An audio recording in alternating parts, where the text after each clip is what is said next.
Good morning, good afternoon, good evening, whenever you find yourself watching this video. My name is Professor Stone, and I will be your professor for your class. I teach 101, 102, 104, and 113. I like to kind of brand my videos as a sociological mindset because it really is a way of looking at the world that may be different than kind of the, accepting the superficial reality. This is a 100 level class, so that means there's going to be a lot of foundational concepts that you will learn. There's no expectation you're going to remember every single thing that you learn, but what I do expect is how you can find ways to kind of integrate this new knowledge into the way you see the world, the way you communicate how you see the world, and perhaps the way you interact with other people and even think about yourself. I like to think about this importance of sociology as something that we should all agree upon. Understanding human behavior can make the difference in every career we find ourselves in. It can make the difference in our daily lives. It can make the difference in the world. So going from like a micro level to a macro level, what you're going to find in this exploration is you will learn more about other people, and you'll probably learn some information you didn't even know existed on the planet. When I think of sociology, and the reason that I studied it is because I just really wanted to understand how people become who they are. We all know there's a biological component to us. We are a biological organism. We also have psychological things that are happening, but what's happening on the outside of our mind and our body that shapes our mind and ultimately shapes the way that we see ourselves? There's a lot of research that is done in this undertaking. Not everybody is a researcher.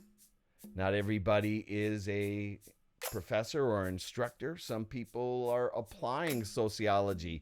I like to consider myself a public sociologist. Public sociology is about taking that kind of high level, very complex academic information and making it something that's accessible and meaningful to the lives of everyday people. I'm also a visual sociologist, where I look at the world and the images, particularly in the media, the way in which we see the world. The way we interpret art is based upon our experience and the messages that are contained. And also, how do we create content that allows us to help people see things in a different way? So that's the other aspect of visual sociology. I find symbolic interaction to be the crux of society, communication, language, and social interaction. I find it particularly perplexing in the modern day what digital means we have, yet we're still not really understanding one another. And there's a lot of miscommunication, misunderstanding, and misinterpretation, even though we have all these tools that are available to us. In terms of topics I find most interesting is identity, the self, especially in the digital age. Again, how do we see ourselves? How do we look at ourselves in the confines of what has been, let's say, we are socialized to believe: race, ethnicity, culture, geography, age, gender, social, sexuality, on and on and on. Those things I find to be endlessly fascinating and interesting, and I hope that you do too. Now, I, of course, use the Canvas learning management system, which you probably are familiar with. If not, please check out the Distance Education website. We also use a website called sociologyonline.weebly.com, which I'll show you a little bit more later in this video, but I want to kind of give you the overview of the course and then get into some more specifics. Course communication is an important part of the learning process online. As you know, it's not the same as the professor standing in front of the room giving information. It's not the same as that at all, because in that case you may only come 1 or 2 days. Maybe you have a 3-hour class, or 2 days a week where it's 90 minutes. There's kind of this open field of communication that we've got to kind of rein in. And so I have kind of a communication strategy that I use. So I'm currently on the website sociologyonline.weebly.com, And it's very, very easy to navigate if you look under each of these areas, and you could go into these different pages, of course. This would be take you to the home page. This would take you to nuts and bolts and coursework. You can go right to the coursework page and get to these same menu items. So just take a spin around this entire website.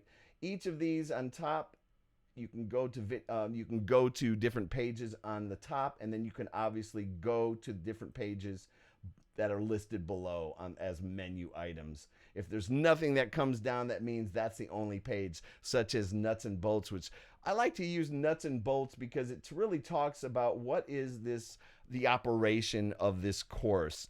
And one thing is communication is critical, again, to the course success and to life. So I use a lot of videos to communicate. I use announcements. So announcements is kind of the equivalent of me standing in front of the room, of which if it was an online, or for which as an on-campus class, I would be in front of the room for, a good portion of our time together. So what I like to do is do maybe 3 to 5 minute videos several times a week as things move along. So there are things, of course, that are already structured for the whole semester, and there are things that I monitor as those things come up to see what the learning is, where I can steer the direction. You'll find out, but I will be there all along the way. So just check out the ideas here of how we are going to communicate with one another. And that's going to make it a better experience for everybody, because I definitely want you to get as much as you can out of the class. And I also want you to come out with some technical skills as well. So you will be filming yourself just as I'm filming myself and trying to use my example of some appropriate and professional ways to light yourself, to make sure you're heard and seen, and those kind of things. So again, the course content to me is really about what we are going to learn. We have a textbook. It's listed on the homepage of sociologyonline.weebly.com. There are going to be exams, which are multiple choice. There's a study guide, and I will show you when I go on to the Sociology Online website again and kind of walk you around that. Now, I'm going to get into the discussion post assignment types a little bit later, but let's jump right over into the core values of the course. When I say core values is how do we operate with each other? It's a little bit different than in an on-campus class where we may not have as much interaction with each other. There will be some opportunities for interacting with each other through the discussion post assignments, and also interacting with me as well. But I like to use the core values that are kind of put forth in this book called The 4 Agreements. If you're familiar with that, you know what I'm talking about. So I want you to think of these things and employ these things throughout the semester. Be impeccable with your word. That means when you're writing something, you're reviewing it, you're making sure it's grammatically correct, you're using the tools that are available to you. Don't take anything personally. If I give you some commentary and ask, that you make some adjustments, that is not something personal. That is, we're handling a professional role here. Do not make assumptions about what people say, what they do, what they think. That's where you got to ask for clarification, and always do your best. And know that your best is not always going to be the same from day to day, moment to moment. Is just not going to be the same. But you've got to figure out what your best is right now.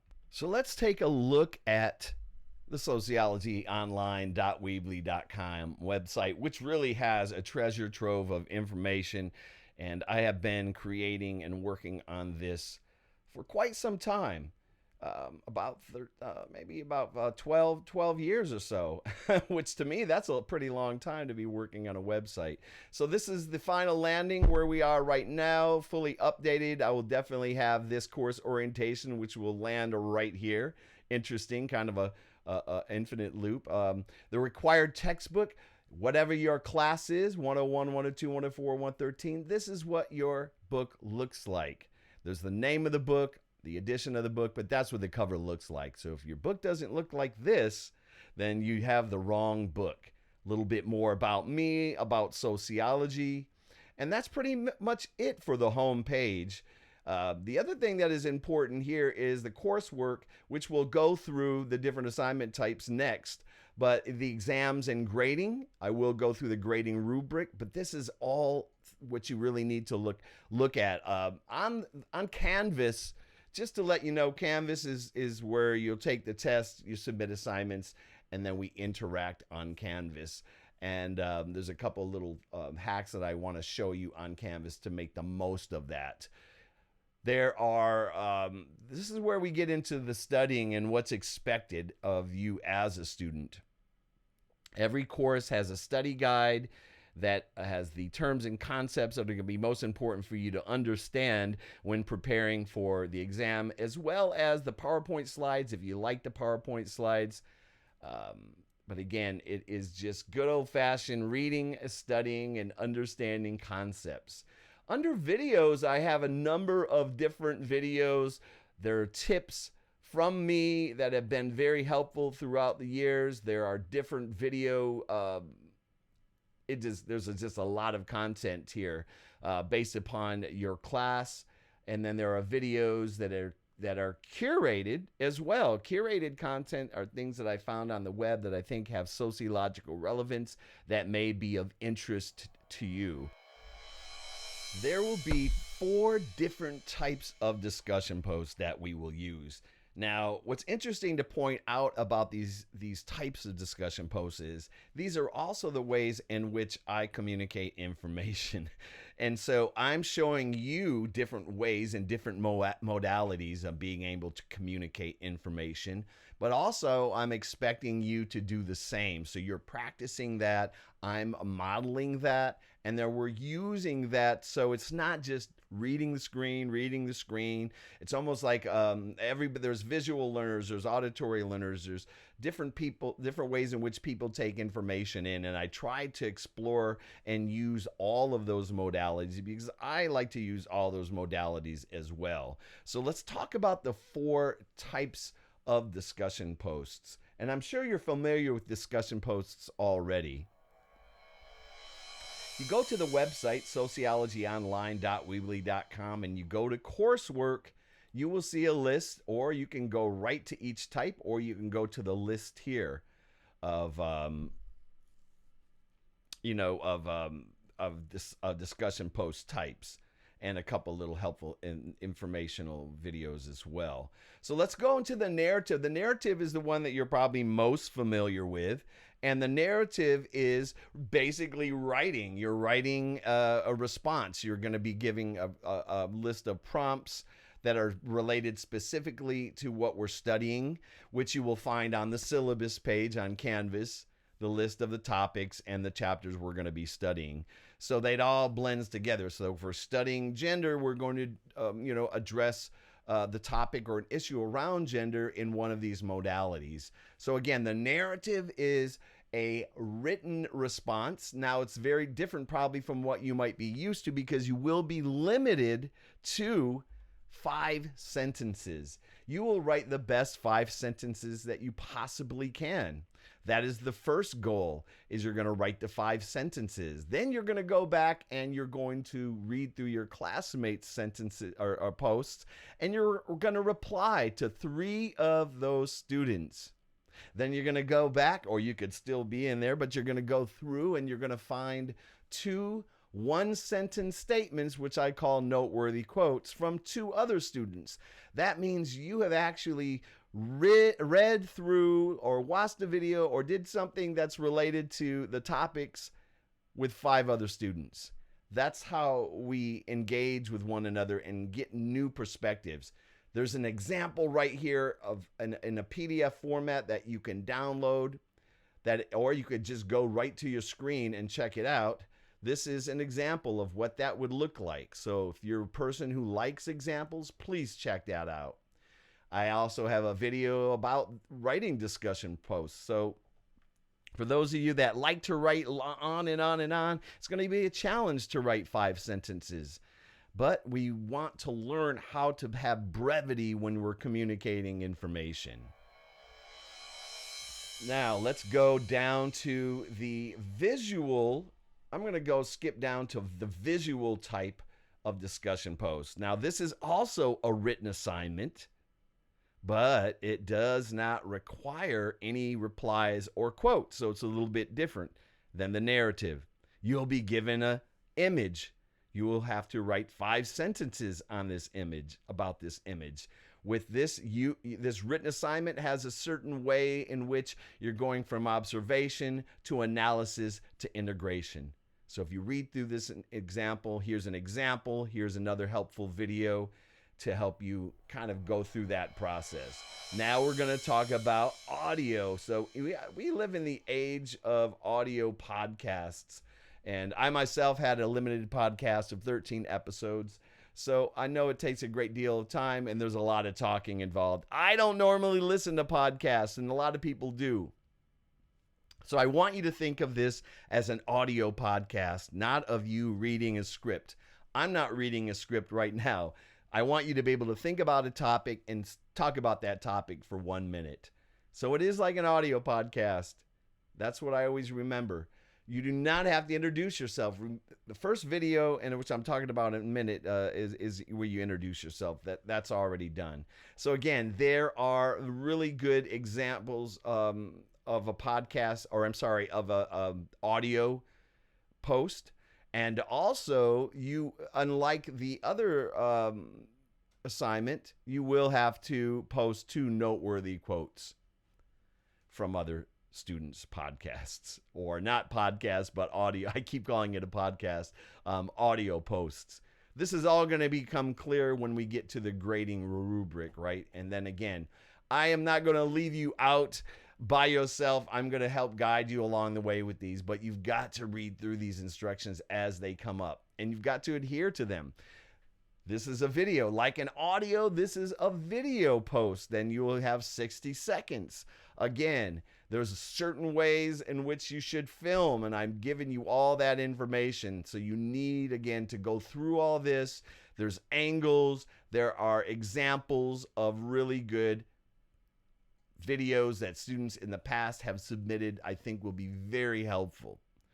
So those are the 4 types. How will they be graded? That's an important part. So we'll go to the exams and grading. We can talk about the exams, but it's really multiple choice exams. Once you start the exam, you must finish the exam. Check that out, read through that, and let's get right to the grading rubrics, which I believe is a really important thing, not only for you to use, but for me as an instructor to be fair in my grading of what you're submitting.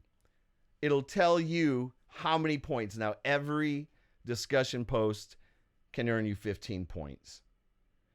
There are certain deductions that will happen. So before you even submit your discussion post, I want you to look at the grading rubric. I want you to look at the instructions. And I think if you do that, you're definitely going to be in the right place. I know it's been a lot, but I got a couple more tips for you that I'd like to go through. I always like to think that I have remembered everything, but again, it's okay to ask questions along the way. I know it's always a lot of information, but think about it in a step-by-step process. You don't have to think about everything all at once, but little by little, it'll become familiar to you, but it does take time and effort on your part. And again, since you're not sitting in class 3 hours a week, you should at least be taking some time to get your head around these assignments, get your head around the way that you will be graded. Now, let's talk a little bit about, hold on one second. There's always something happening on the screen. Let's talk a little bit about your posts. Obviously, there's 2 types of posts that you'll be writing. I want you to use Grammarly or something else, and you need to review and edit those posts like every single time. You need to review and edit those posts. I know a lot of students access Canvas through their phone. I highly discourage you doing any writing and any submissions on your phone. I think it's just not the same when people type with their thumbs as when they type with their fingers and the two thumbs. It's just not the same. People don't review it. So if you submit unreviewed, messy work, you will have some point deductions, and that will be problematic. I know it's not an English class, right? People say that, but everywhere you go, remember, you want to communicate and use your words impeccably. Now let me go through. Okay, no. The next is for the visual and narrative posts, and this is again from experience. And people want to, they might have 6 or 7 sentences, and instead they're like, oh no, I need to only have 5 sentences. And so they throw in a semicolon in place of a period, and then you have this super long sentences. So I want you to kind of review your sentences and make sure there's somewhat of equal length. You don't want a sentence that goes on and on and on and on, and then you have one little short or 2 or 3 little choppy sentences. So look at the balance of your sentences. What I like to do is pull all my sentences out of the paragraph, hit hard returns at the end of every sentence, and then look at them and compare them. And if you have some that are 2 or 3 lines and one is just half a line, where's the balance? So that's a good editorial strategy. With the audio and video, whatever, if it's either one, audio or video, please do not read from a page. I want you to be looking at the camera, talking like we're having a conversation. It is a discussion. It is not a formal presentation. That the audio is more like a podcast, which kind of is a recorded discussion. And then a video podcast is like a video discussion. So these are not formal presentations. This is not an informational session. So I think the greatest thing that you can expect out of the class is to learn from your fellow classmates, number one. There's a lot of sociology that happens in the way that everyone approaches the similar topics in a very different way. So you have the textbook, and even though you read the textbook, we also derive our understanding of things like theoretical concepts from our own experience. And that's the other really, I think, important takeaway is you'll get to know yourself a little bit more, maybe a lot more. You get a sense of how other people see you, how you see yourself, why you see that, the choices you've made, and the choices you can make. So for me, again, like sociology is more than just this class that for some people it's a general education requirement and some people are actually studying it. I think that sociology is underutilized in the way that we can bring about better relationships, better communities, and better societies just by our own efforts. So I look forward to this experience with you this semester. This is the longest video you'll ever see from me, even though it's not that long, but I will be with you all along the way.